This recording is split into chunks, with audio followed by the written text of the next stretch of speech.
Mais uma vez, um político estadunidense sofreu uma tentativa de assassinato. A bala, endereçada a Donald Trump, acertou de raspão a orelha do ex-presidente, que estava participando de um comício na Pensilvânia. A segurança agiu rápido, protegeu e retirou do palanque o candidato republicano. Mesmo ferido, Trump fez questão de erguer o punho em direção à multidão e capitanear o momento político. O atirador foi morto por agentes do serviço secreto logo depois do atentado e tinha apenas 20 anos. Thomas Mitchell Crooks morava perto do local do comício, era tímido e foi vítima de bullying na escola. Era afiliado ao Partido Republicano, tentou entrar para um clube de tiro, mas acabou rejeitado por ser um péssimo atirador. O atentado levantou novamente o debate sobre a facilidade de se conseguir uma arma nos Estados Unidos. O Thomas tinha material para fabricar bombas no carro que ele dirigiu até o comício. E o fuzil utilizado por ele foi comprado legalmente. No Brasil, em 2018, a facada do Adélio Bispo fortaleceu e impulsionou a eleição de Jair Bolsonaro. Resta saber qual vai ser a resposta do eleitor estadunidense ao republicano Trump, que já estava à frente do democrata e atual presidente Joe Biden nas pesquisas. Terça-feira, 16 de julho de 2024.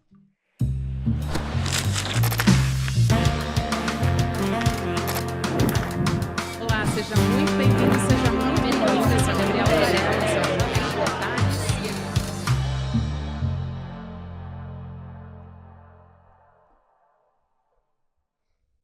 Olá, seja muito bem-vindo, seja muito bem-vinda. Eu sou a Gabriela Varela e esse é o Videocast em Detalhes. E aqui você já conhece, sempre com um convidado, uma convidada, a gente analisa uma temática ou uma notícia importante do momento, talvez uma das notícias mais importantes do ano, o atentado contra o ex-presidente Donald Trump. Como é que vai ficar agora esse cenário político nos Estados Unidos? Vou conversar a partir de agora com um pesquisador, professor, analista de política internacional, o Rubens Duarte, que está vindo aqui pela segunda vez. Seja bem-vindo, querido. Prazer falar contigo. Olá, Gabriela. É um prazer enorme estar aqui de novo. Obrigado pelo convite. E olá também, um grande abraço para todas e todos que nos assistem ou nos ouvem. Vamos lá, então, começar pela pergunta básica. O que a gente sabe sobre esse ataque até agora? Se a gente sabe sobre o atirador, o que, né? A gente sabe sobre o atirador e quais as motivações, ou se a gente ainda não tem conhecimento nenhum sobre isso. Pois é, você foi muito feliz em perguntar até agora. Eu acho que ainda tem muita coisa para ser revelada. O que a gente sabe que é um atirador de 20 anos, jovem, que pegou um fuzil AR-15, se eu não me engano, do pai, e atirou, fez um atentado contra o Trump. Ele estava registrado como republicano, muito embora ele tenha feito algumas pequenas doações ao Biden em 2021, grupos ligados ao Biden, melhor dizendo. Então, o que a gente sabe é que houve esse atentado, foi frustrado, ainda bem, mas a gente não sabe ainda as motivações. A gente tem que se lembrar que, até hoje, o atentado que vitimou o Kennedy não está bem explicado. A gente não sabe se o cara que foi pego é ele mesmo, quais são as motivações, por quê, como que ele conseguiu aquilo. A expectativa é que agora, em 2024, tenha mais transparência. Mas o atentado faz alguns dias apenas, as notícias ainda não apareceram, as motivações a gente ainda não sabe. Como é que ele decidiu fazer esse atentado, como é que ele conseguiu chegar tão perto com um fuzil, que não é uma coisa que se esconde facilmente. Então, ainda existem muitas coisas para serem esclarecidas, a gente tem que aguardar ainda alguns dias para ver como é que isso vai se desenrolar. Esse atirador bem jovem, inclusive, ele ficou ali a 150 metros, mais ou menos, de onde estava falando Donald Trump, né? E é justamente por isso que o Serviço Secreto dos Estados Unidos também está sendo colocado sob escrutínio. Testemunhas que estavam ali também relataram: a gente viu ele subindo, escalando para conseguir ficar a essa distância tão curta, enfim, muito está sendo apurado ainda, então é bastante preliminar. Mas vamos lá, eu queria que você explicasse a responsabilidade do serviço secreto nesse caso, né, de fazer a segurança de ex-presidentes, como é o caso do Donald Trump, e se ele falhou de fato. O serviço secreto não tem nada de secreto, né? É uma polícia que todo mundo conhece, que é feita para proteger o presidente, ex-presidentes e candidatos. Então, se uma pessoa consegue chegar com um fuzil AR-15, escalar um telhado e atirar no então candidato e antigo presidente dos Estados Unidos, houve uma falha clara.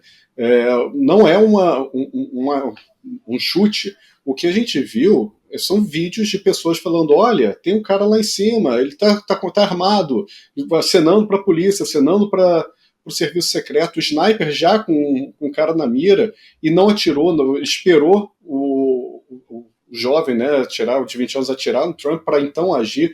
Então, claro que houve uma falha. A falha ficou do serviço secreto, a falha do serviço secreto ficou clara. E isso, geralmente, alimenta algumas teorias da conspiração para os dois lados. Então, uma vez que a falha foi clara, tem um lado que fala: olha, o serviço secreto está comunado com uma teoria da conspiração para impedir que o Trump seja presidente de novo. E, por outro lado, tem as pessoas que falam: olha, está tão claro, está tão mal feita, e isso porque fica evidente que foi uma tentativa armada para que o Trump ganhe popularidade. Então, isso alimenta teorias da conspiração de dois lados e, obviamente, aumenta a temperatura política, aumenta a polarização nos Estados Unidos de uma eleição que já estava muito complicada, que já estava com muitas rusgas, já estava com uma temperatura muito elevada. Lembrando que o Trump apoiou, né, e não combateu a invasão do Capitólio, que é uma coisa, um atentado contra a democracia claro nos Estados Unidos. Você falou, tem um elemento muito importante que é essa questão da polarização. E eu acho que isso entra num pacote grande, talvez, que seja o de elevar a tensão nesse momento. A gente sabe que é histórico nos Estados Unidos, não é a primeira vez que a gente tem uma tentativa de assassinato contra um candidato, ou enfim, um ex-presidente nesse caso. Tem casos, de fato, na história, 4 casos, que acho que você pode explicar muito melhor do que eu, mas feridos também em atentados. Então, a história de violência política dos Estados Unidos é bastante longa, não é de hoje. É uma sociedade que está bastante armada, então isso também é muito preocupante. Eu queria que você falasse um pouco desse contexto histórico e cultural dos Estados Unidos e como um tipo de evento como esse também pode contribuir ainda mais, né, para a gente ter uma polarização, para a gente ter uma sociedade mais dividida, enfim. Sem dúvida nenhuma, é extremamente preocupante o que está acontecendo, e as cenas dos próximos capítulos também são muito preocupantes. Porque, como você disse bem, atentado contra presidente ou candidatos à presidência são praticamente um esporte nacional dos Estados Unidos. Foram, se eu não me engano, 4 que conseguiram assassinar o presidente. O mais famoso, obviamente, é o Lincoln, no teatro, e depois o Kennedy, né, naquela cena foi até filmado, ele estava num carro conversível. Mas houve outros 2, o McKinley e o Garfield, que também foram assassinados. Além deles, teve mais de uma dezena de tentativas de assassinato contra o presidente ou contra candidatos à presidência. Se a gente considerar que os Estados Unidos teve 45, 46 presidentes, mais de 1/3 desses presidentes sofreram um tipo de atentado. Então é um número muito alto de uma sociedade que está acostumada a usar a força para resolver rusgas políticas. Não é pelo voto, às vezes é por tentativa de assassinato. E isso fica ainda mais grave numa sociedade que está extremamente armada. Então, aquele discurso de que as armas protegem, então se cada um tiver uma arma fica mais protegido, isso parece um contrassenso, né? Mas essa arma que foi utilizada foi legal, né? O cara conseguiu a arma, que usou a arma do pai, e apesar disso, o discurso que vai se levar vai ser: se tivesse mais pessoas armadas ali, teriam conseguido reagir de uma forma mais eficiente contra o atirador. Então, o que vai se incentivar é a violência. O que vai se incentivar é o uso das armas, que teoricamente são para defesa, mas sim para resolver rusgas políticas. E a gente já viu aqui no Brasil que isso não dá certo. A gente teve, em 2018, algumas tentativas e alguns assassinatos por causa de crime político, né, com motivação política. Então isso é muito grave. Isso é muito grave, e a gente vai ver uma sociedade que é extremamente armada, esse nível de polarização e de ódio cada vez mais forte vai sim ser um barril de pólvora para novos tipos de atentado. É muito interessante também ver como o Trump está capitalizando isso. É muito óbvio que ele, por conta da teoria da conspiração, ele vai conseguir reforçar o papel de vítima, porque ele foi vítima, mas agora ele vai falar que existe aquele establishment, né? Uma vez que ele está tentando lutar contra estruturas e forças invisíveis, ele se levanta o punho e diz fight, fight, né? Lutem, lutem, e logo depois ele já postou dizendo, agora é uma questão de luta do bem contra o mal. Isso cega as pessoas, né? Porque as pessoas acreditam de fato que ao usar força eles podem simplesmente estar fazendo bem, são paladinos da justiça, paladinos da paz, e uma pessoa que fica assim alienada pode fazer qualquer coisa. E aí, inclusive, a gente tem um histórico nos Estados Unidos de uso de força contra a população, seja em escolas, seja atiradores em praça pública. É uma questão de tempo isso acontecer em algum outro comício, em manifestações e por aí vai. Então, é muito preocupante o que está acontecendo nos Estados Unidos, e esse atentado pode sim, se não for bem trabalhado pelas duas partes, ou seja, as duas partes têm que ter interesse em desescalar a temperatura, isso pode levar a catástrofes nos Estados Unidos. Tem muitos pontos interessantes que você trouxe aí, Rubens. Só para complementar essa informação, porque eu estava lendo antes da gente começar a conversar, que todos os casos em que ex-presidentes, enfim, presidentes dos Estados Unidos morreram ou ficaram feridos foram casos em que utilizaram armas de fogo. Então, só para corroborar aqui, nesse ponto de que a sociedade estadunidense é uma sociedade que está extremamente armada, né, como a gente conhece, com esse histórico de violência política. Mas tem um ponto importante aqui, que é o comportamento, então, dos dois candidatos, né, do Joe Biden e do Donald Trump. Como é que isso pode mudar o comportamento dos dois na campanha? Então, a questão dos comícios, por exemplo, é um ponto que eu quero te perguntar. E se outros ataques por conta disso, né, outros ataques poderiam acontecer, existe um risco maior, então eles vão ter que encontrar mais medidas de segurança, né, durante essa campanha presidencial. E o Joe Biden até chegou a falar sobre isso. Mais um ponto que tem a ver com a campanha é a estratégia que os dois estavam usando a favor ou contra, enfim, os candidatos, né? Estratégias, por exemplo, que o Partido Democrata usava era tentar fazer colar no Donald Trump a ideia de que ele é um candidato criminoso. Isso pode mudar a partir de agora? Quer dizer, se você faz uma campanha muito agressiva, um candidato que acabou de ser alvo de uma tentativa de assassinato, isso pode também pegar mal para o Joe Biden. Enfim, acho que todo esse cálculo agora vai ter que estar ali embutido, né? Sem dúvida nenhuma. Existe uma sensação humana, que é a empatia, que isso vai ser despertado em várias pessoas da sociedade estadunidense, não só aos apoiadores do Trump, né? Então o cara foi vítima, quase faleceu, então a bala passou muito perto.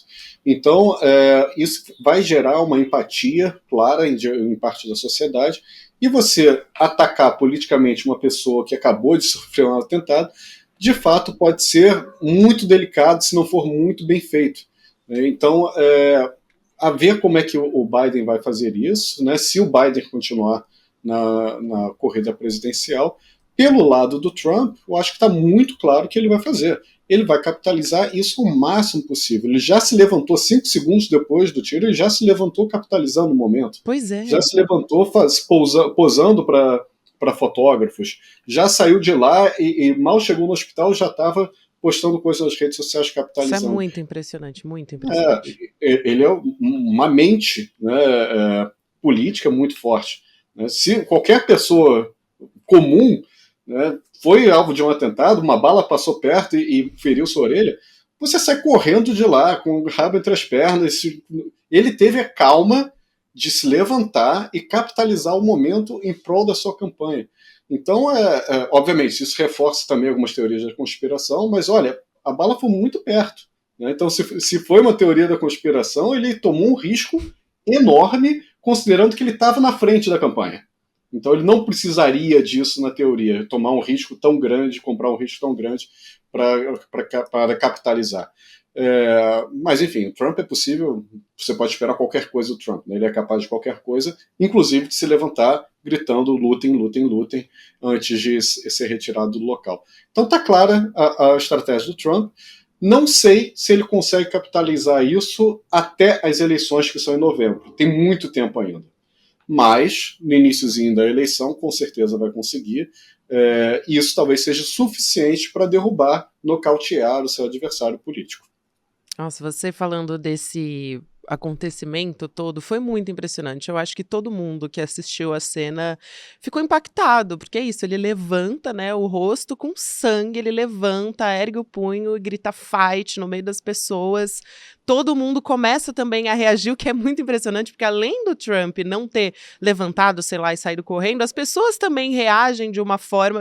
Gente, estão atirando no meio do comício e as pessoas simplesmente elas estão num momento reativo ali. Então, isso que ele consegue inspirar nas pessoas, e aí virou foto, enfim, que vai ser difundida, virou capa da Time, óbvio, enfim, virou um momento simbólico, talvez imagem do ano, que o Donald Trump conseguiu fazer esse momento virar, né, capitanear politicamente esse momento, é muito impressionante.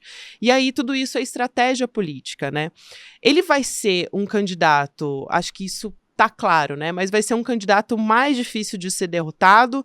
Será que talvez uma próxima pesquisa vai dar um termômetro melhor? Porque a gente teve uma pesquisa que foi divulgada depois do primeiro debate entre os dois, mostrou essa fragilidade de Joe Biden e o quanto a população, a sociedade está enxergando que ele é um candidato mais frágil, segundo a percepção das pessoas, né, dos eleitores.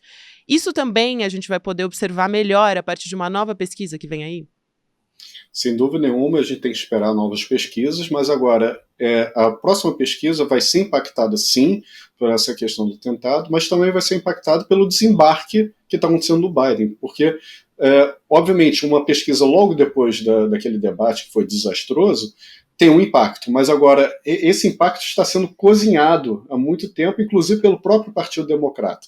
Então, tenho certeza que a próxima eleição vai ter esses dois impactos e pode ser bastante reveladora para o futuro do Partido Democrata, porque, enfim, se o gap, né, se a diferença for muito grande entre o Trump e o Biden, vai aumentar a pressão para que o Biden desista e dê espaço para algum outro candidato pelo Partido Democrata. E agora, após, isso vai ser interessante também, após o atentado, a gente tem que ver qual democrata ainda estaria disposto a concorrer com Trump. Porque agora eu acho que isso não é mais tão claro assim. Exatamente, era uma das perguntas que eu ia te fazer, se a gente pode ter agora um Joe Biden que talvez não desista da campanha, se existe uma expectativa maior ou menor que pende para um dos lados, porque até agora a gente não fazia a menor ideia e se dizia que as candidatas, né, são duas mulheres que aparecem nas pesquisas ali de intenção de voto. A Michelle Obama já disse que não tem a menor intenção de concorrer, inclusive ela é amiga pessoal do Biden, então publicamente é muito difícil ela falar qualquer coisa nesse sentido, e a Kamala Harris também, que me parece ser uma candidata mais difícil de alcançar algum tipo de projeção, mas que já teria algumas vantagens financeiras ali, né, por já estar na campanha junto com o Biden. A Kamala, ela aparece sim com um nome mais óbvio, uma vez que a Michelle já disse que não quer, só que ela também fica numa situação muito delicada, porque ela é vice do Biden, então ela tem uma lealdade com o Biden. Então, perguntar para ela se ela quer ser a candidata, nesse momento, se ela disser sim, é uma traição horrível contra o cara que escolheu ela para ser vice-presidente, muito embora nós aqui no Brasil sabemos que vice-presidentes às vezes dão umas pernadas nos presidentes. Mas a Kamala tem esse senso de lealdade. Além das duas, também ventilaram o nome novamente da Hillary Clinton, lembrando que ela teve mais votos, né, do que o Trump, só que o Trump ganhou a eleição porque tinha mais deputados, porque a eleição não é muito direta, é um pouco diferente da nossa. E existem outros governadores também, como da Califórnia, de Illinois, alguns senadores que podem substituir o Biden. Só que os nomes mais fortes são esses mesmos, né? São a Michelle Obama, a Kamala Harris e talvez a Hillary Clinton, que também parece não estar muito interessada em entrar nessa, não. Até porque ela já esteve nesse papel, né? Então, ela sabe bastante como é que isso impacta politicamente ali a Hillary Clinton. Eu quero fazer uma pergunta no sentido de como é que agora o Trump, ele já usava, estrategicamente falando, essa ideia de mártir, né? O Trump como um mártir, mas no sentido mais de um alvo que as pessoas falavam que ele é um candidato corrupto, enfim, principalmente depois do escândalo que a gente teve recentemente, a gente quase nem fala mais a respeito disso, inclusive. Mas para os apoiadores dele, ele vai virar um mártir, ainda mais esse discurso acaba colando, né? Como é que isso impacta nos eleitores indecisos? Eu quero te ouvir sobre isso porque eu acho que esse é o principal ponto, né?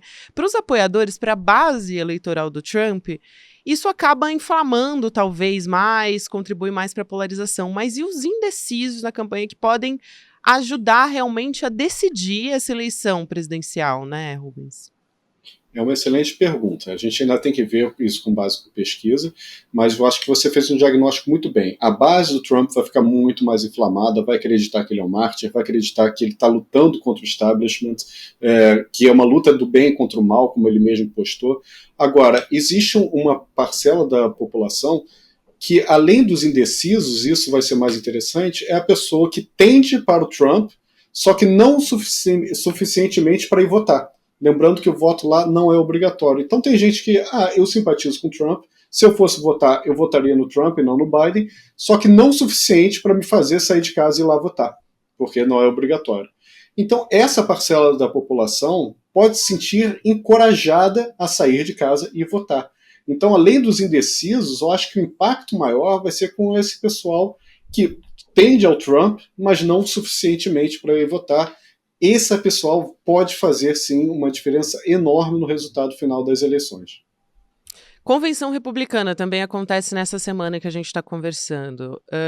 O que a gente pode esperar dessa primeira, né? Eu acho que, assim, tá dada a largada de fato, mas agora a gente tem um componente muito importante, que é essa tentativa de assassinato.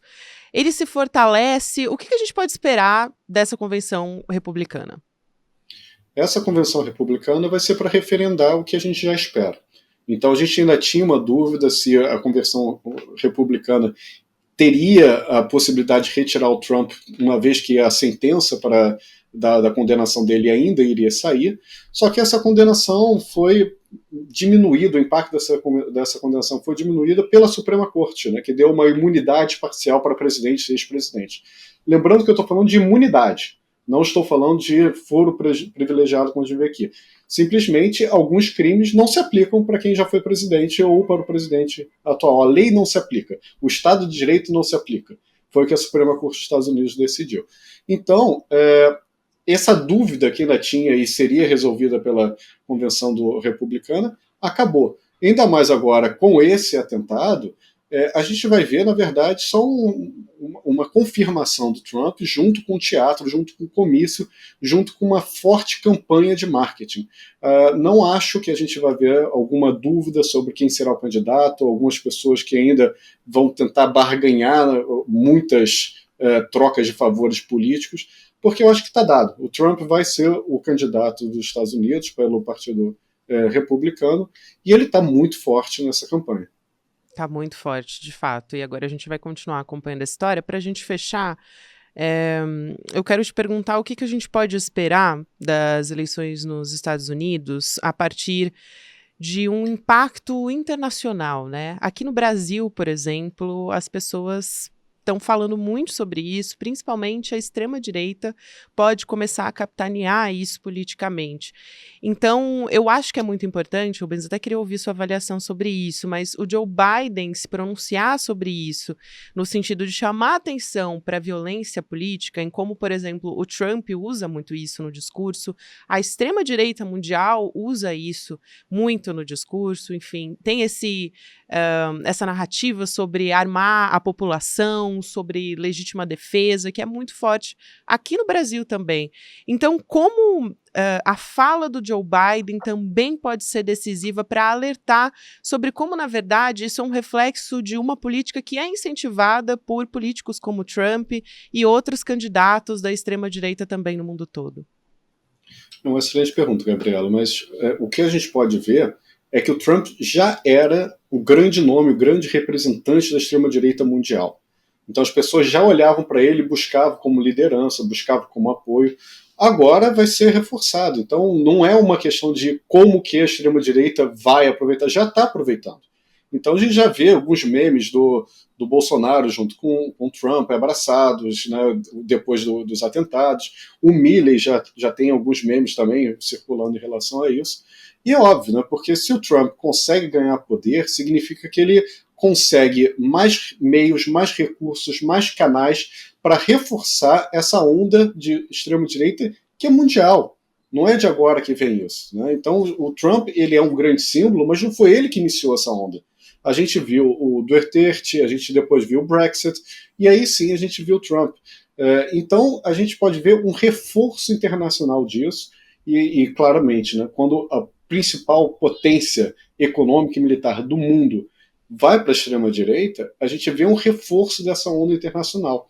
E aí a gente pergunta, né, o que essa fala do Biden pode refletir? Olha, a fala do Biden é um aviso claro pelo lado racional. O que ele falou é extremamente racional e faz todo sentido na lógica. Mas as pessoas não estão votando e não estão reagindo com a lógica, com a razão. Elas estão cada vez mais votando com a paixão, com as percepções. E nesse sentido, a fala, o atentado e a fala, a estratégia do Biden, do Trump, tem muito mais poder internacional do que a fala do Biden. Ou seja, o impacto de toda essa onda internacional de extrema-direita tende a ser mais forte do que o Biden avisando sobre os riscos que elas ocorrem, que ela pode trazer. Então a gente pode ver sim uma situação muito delicada de uma onda internacional muito mais forte se bobear do que a última que a gente teve, dependendo de como será a reação, porque pelo menos agora a gente não pode dizer que a direita e a direita liberal, né, progressista, tudo mais, que respeita os direitos humanos, e as esquerdas, elas não podem dizer que não esperavam. Então, em 2014, poxa, ninguém esperava que o Trump fosse presidente. Inocência, ok, mas não sabia como é que seria a força que ele vinha. Em 2018, poxa, Bolsonaro, que era um deputado que ninguém prestava atenção, ganhou tanta força e ganhou a eleição, agora não dá mais para dizer que não sabia. Todo mundo sabe quem são, o que fazem, o que querem e por que meios conseguem isso. Então, também tem que se pensar uma reação. Como que a gente vai combater esse avanço da extrema-direita? Isso é uma questão de... E eu não estou falando de esquerda e direita, estou falando de proteger a democracia. Republicano, né? Ter uma fala republicana. Você proteger seu direito de decidir o que seu país vai ser daqui para frente. É uma coisa que a extrema-direita coloca em xeque, porque coloca em xeque as instituições democráticas. Então, ver como que a gente vai reagir a isso, porque, enfim, não é fácil também. E ainda tem essa questão, né, do Joe Biden, ele não está num cenário difícil para ele economicamente, por exemplo. A situação econômica não é desfavorável, o mercado de trabalho está forte, enfim, a gente tem uma inflação que também está em queda, mas ainda assim, a imagem que está colando para as pessoas agora no momento é de um Joe Biden fragilizado e de que não consegue ser uma liderança forte para a presidência dos Estados Unidos. Então, a gente vai ter que ver como é que a equipe de campanha do Biden vai continuar lidando com essa situação e também, a partir desse atentado contra o Trump, como é que ele vai ficar mais forte ainda, ou enfim, como é que ele vai usar esse momento político também como um mártir, como a gente vem falando. Obrigada, Rubens, sempre um prazer conversar contigo aqui, obrigada pela tua análise para a gente tentar compreender um pouco disso, que ainda está muito preliminar, mas, enfim, a gente já tem fortes emoções, né, para dizer o mínimo, na campanha eleitoral dos Estados Unidos. Obrigada, até mais. Eu que agradeço o convite, um abraço para você, Gabriela, e um abraço a todas e todos que nos assistem ou que nos ouvem. Valeu. O Rubens Duarte é pesquisador, professor e também analista de política internacional e conversou com a gente aqui no Em Detalhes. Aqui, chegando no finalzinho, eu tenho ainda um recado para você. A gente vai ter logo, logo, o novo curso para a nossa comunidade, que é o Empreendedor Mestre, que é uma formação empreendedora disruptiva. No nosso evento, que foi presencial aqui em São Paulo, no Despertar Empreendedor, muita gente pediu uma nova fase desse curso. Então, agora, a gente vai ter essa nova turma que vai ter aulas de finanças, marketing, enfim, várias outras competências para alavancar o negócio. Você pode garantir a sua vaga nessa primeira aula, que é gratuita, online, em detalhes icl.com.br. É gratuita, mas você precisa fazer a sua inscrição. Obrigada a você que me acompanhou até aqui, para você que acompanha ao vivo no YouTube, você fica com o Mercado Investimentos, depois tem Rolê ICL, e às 6 horas da noite tem ICL Notícias segunda edição. Eu também estou pronta no ICL segunda edição para te receber, e a gente volta amanhã a partir das 10h30 da manhã. Lembrando que também estamos em todas as plataformas de áudio para você ouvir em qualquer momento do seu dia, nas suas atividades, para não perder as entrevistas sobre os assuntos importantes que a gente discute aqui. Até amanhã! Há poucas semanas atrás, a gente organizou o maior evento de empreendedorismo ao vivo do Brasil, no Vibra São Paulo. Mais de 4.000 pessoas se reuniram para aprender com Rodrigo Mocotó, Diógenes Luca, Rafael Donatiello, Nina Silva, Bela Gil, comigo e com mais um monte de gente. Foi absolutamente incrível. O que algumas pessoas não sabem é que esse grupo faz parte de uma turma de formação em empreendedorismo e negócios que surgiu em fevereiro no programa Empreendedor Mestre, o programa mais revolucionário sobre empreendedorismo do Brasil. A gente fez tanto sucesso com esse programa que resolveu lançar a segunda turma. E a aula inaugural da segunda turma vai ser agora, 28 de julho, um domingo às 8 horas da noite. Eu vou dar uma aula para vocês sobre como hackear o sistema, os conceitos básicos de empreendedorismo para quem quer conseguir vencer os grandes usando as regras que eles criam. Parece bom demais? Então assiste dia 28 de julho para você entender o que eu tô falando. Uma aula dura, uma aula direto ao ponto, com muita ciência, mas uma aula que funciona. Isso é cada vez mais raro. Chame seus amigos e amigas para participar também e 28 de julho a gente está junto.